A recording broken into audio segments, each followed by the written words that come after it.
Ross, it seemed like he did a lot right tonight. It was just that the finishing off in the forward part of the ground that really let you down. So is that how you saw it as well? Yeah, I think it's simple. Our spirit, as it was last week, in Freo, and as it was against Collingwood,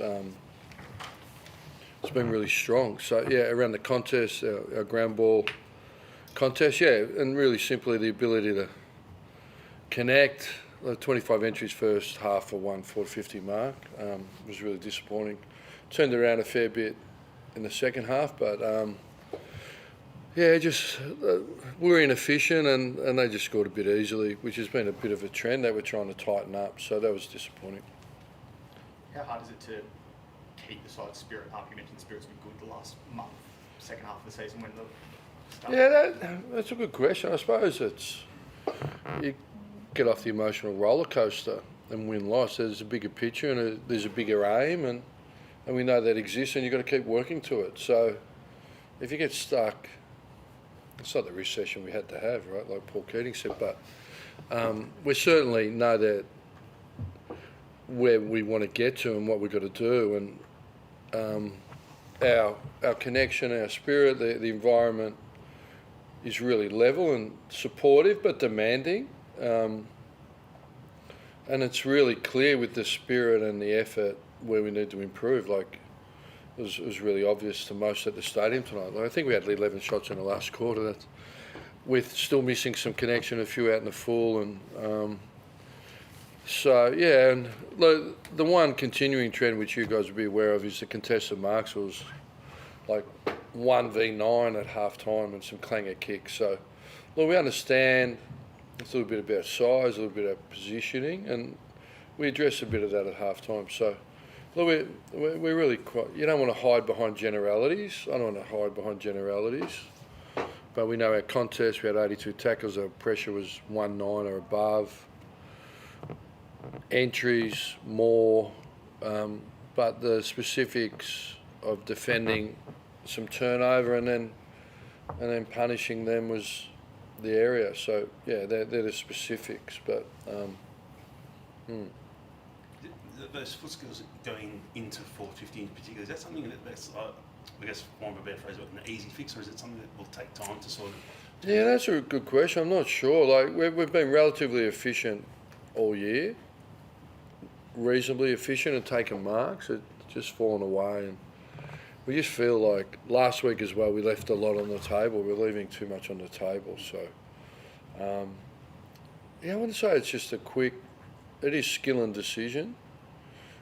A little bit it's about patterns and leading and consistency. So we'll do a lot of work. We'll ramp. We're not going to waste the 8 weeks. We'll ramp up our competitive work and individualise.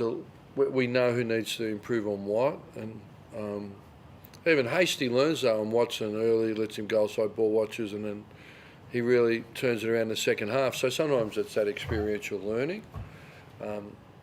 You don't quite get that at VFL level as much.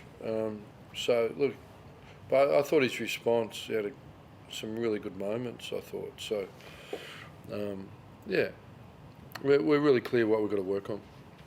Wagon and Miller had 43 touches tonight, Yeah. career best. It was career best, was it? Yeah, quite comfortably, I think. What was your take on his game?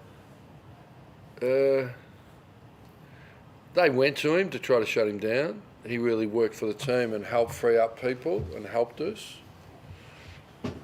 And he still got it. And then we injected him in the midfield, and I thought he was electric in the midfield in the last quarter. I thought it was electric. We expect to see him a bit more through the midfield.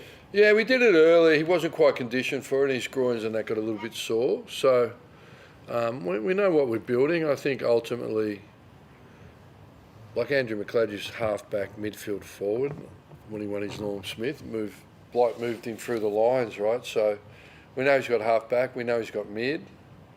And I think he can do a bit of forward stuff. So, yeah, we've got a long-term plan that he becomes great. Not just a great half-back, but there'll be moments and times and over a period of time. Max Hall was impressive with 3 goals won, 27 touches, 4 tackles and 587 metres gained. Yeah. You would have been pretty pleased with his efforts? Yeah, I was really pleased. He's been a big win for us. It's been great identification by Simon Dalrymple in the mid-season draft last year, and he's a deceptively good athlete.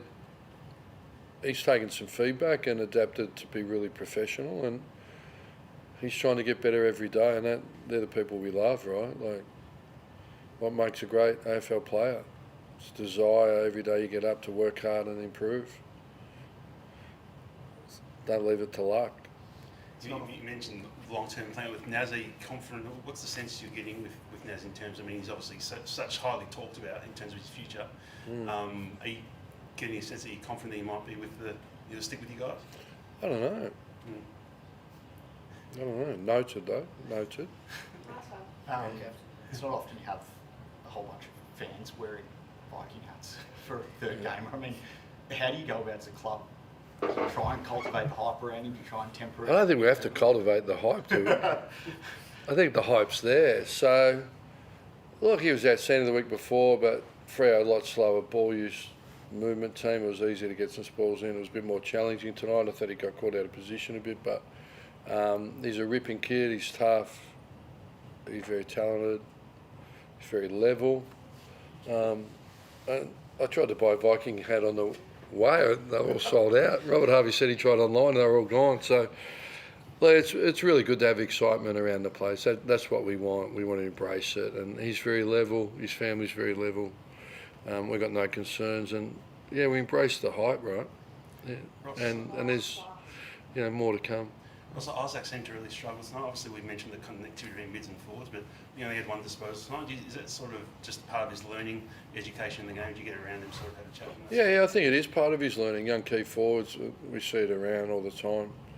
It's not easy. Like Barras and Sicily are very, very experienced, strong players, in particularly Barras. So, but then in the end, I thought he took Barras's intercept game off him after the first quarter. Barras didn't take an intercept, but Isaac didn't get much of it. So I think he's sacrificed for the team. And is Jimmy all right? He got subbed down. Jimmy who? Webster? Oh, James. Yeah. James Webster? He did a calf. He'd never done a calf before, so that was disappointing for James. Thanks, guys. Thank you.